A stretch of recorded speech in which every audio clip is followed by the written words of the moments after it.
So that brings us to pressure. I should have showed you this. This is book number 1, The Habit Factor. Book number 2, The Pressure Paradox. I'm going to move quickly through this. When we looked at the ecosystem, where does pressure reside? Here it is. Here's the ecosystem. Where is pressure? Trick question. Environment. Yes, that's why I studied it. There's a reason they call it habitat, right? Habitat influences our habits. Got it? Except pressure exists in here too. We create pressure all the time in our heads.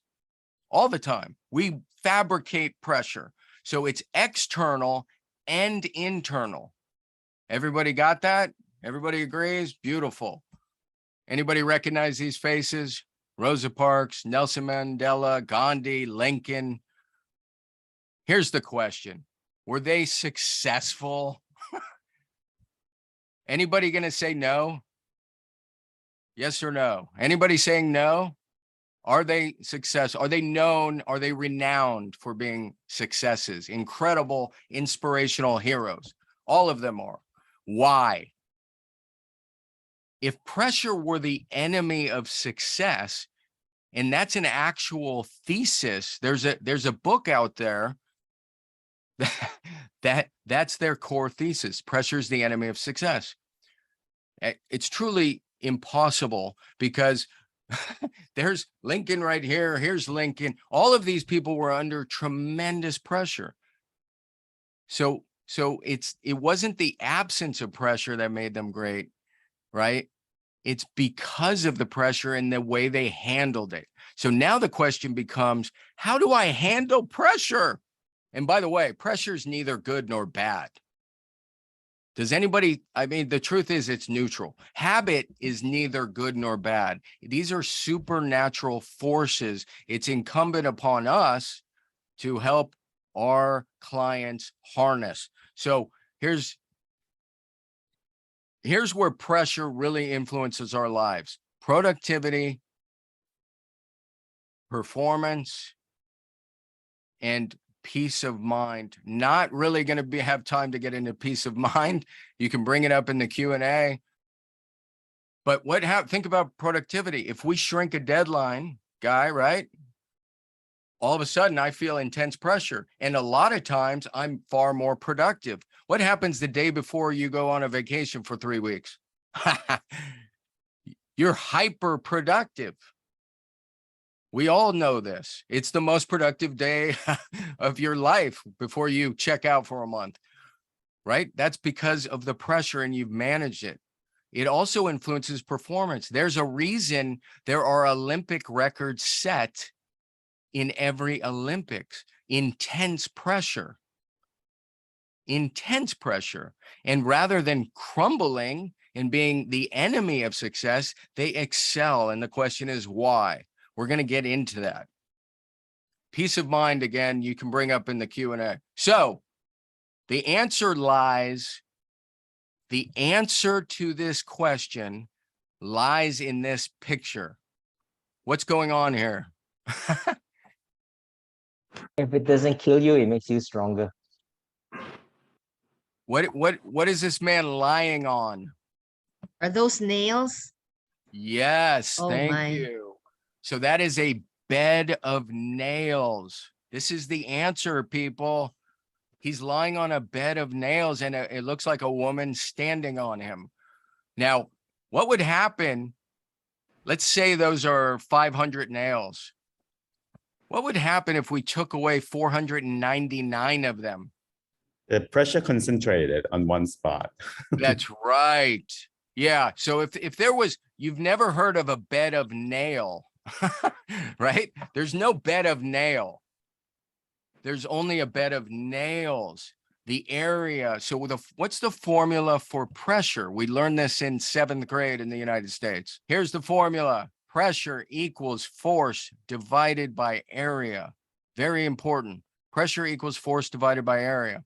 That means the event, guy, you got to give a TED talk, right? And that's the force. The pressure you feel is intense. Now, if I change the area and I say you have 10 years to give it, what happens to the pressure? It diminishes significantly. Now, if I say, Guy, you have to give a TED Talk in 2 hours, what happens to the pressure? It increases dramatically. So area is the answer to mitigating pressure we feel.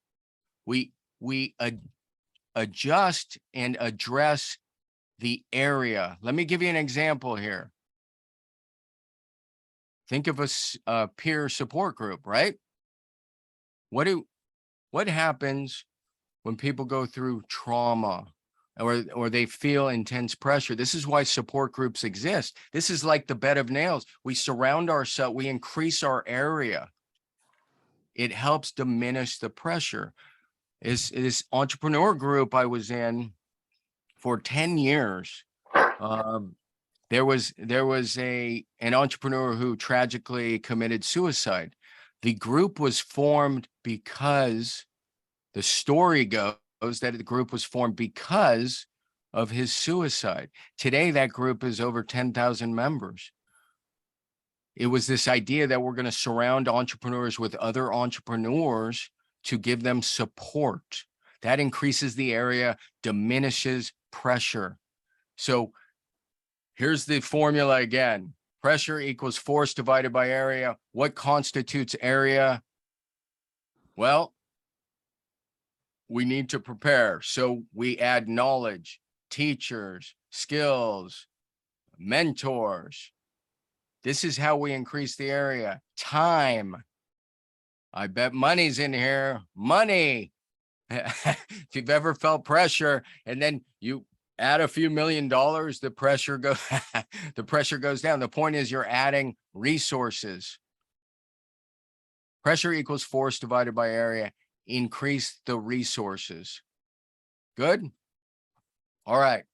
So to improve performance, what do we have to do? Because there's intense pressure and then we have to give an event. What do we have to do? Well, it's hidden in 3 P's, the answer. 3 P's. To improve performance, we plan, we prepare, and we practice. Now, what does that mean? Plan is, what's the ideal outcome? What are we going for? Prepare is the gathering of resources. We just went through that. Time, material, expertise, skills, mentors, as many resources as we can get. That's how we concentrate. And then we practice. And practice has 4 levels we'll get into in a sec. I want to talk about preparation really quickly, share a quick story. One of the best tennis players in the 60s, one of the best tennis players all time is Rod Laver. Many of you have heard of him.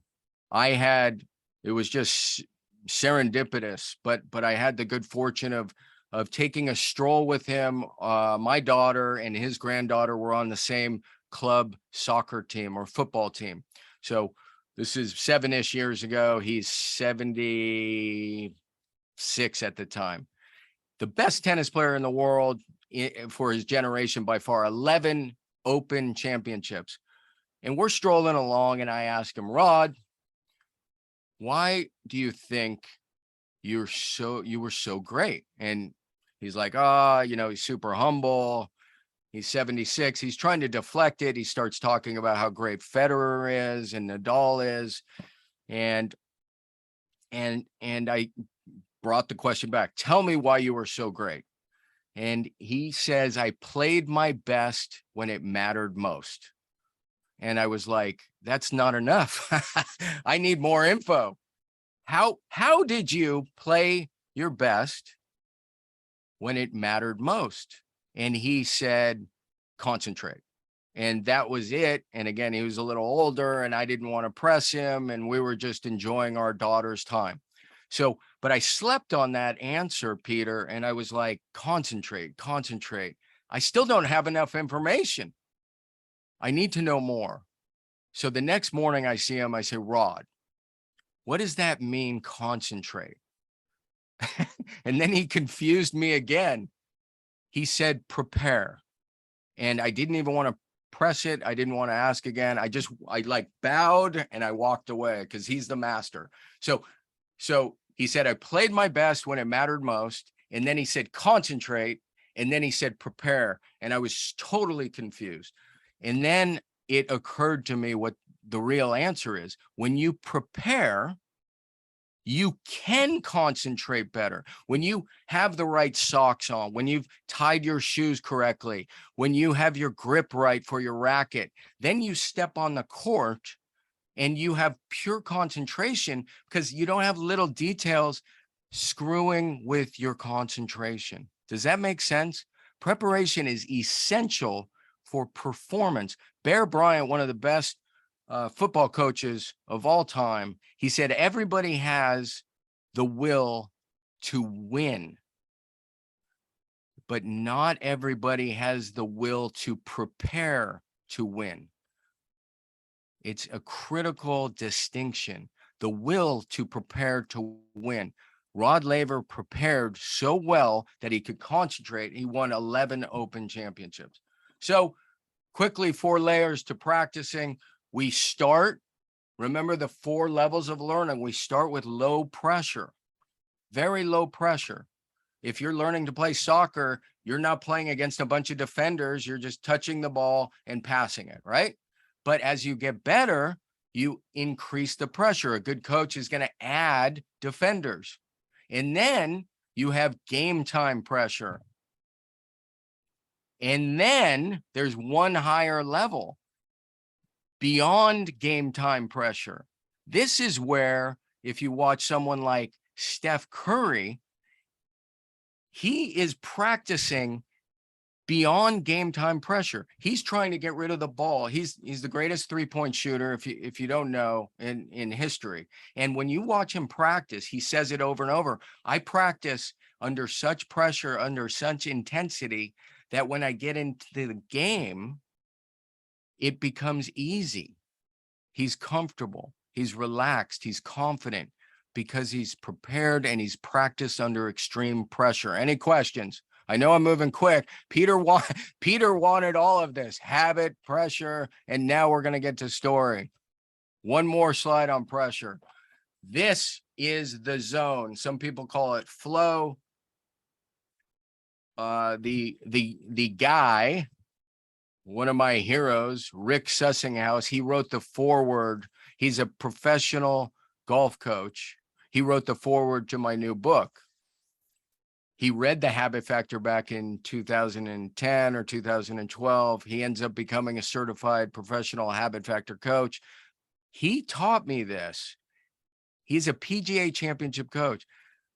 The flow, the performance resides in the middle of these traits. You want to come into a situation having prepared and practiced so well that you're confident, you're relaxed, and you're focused. And that's where the zone lies, right?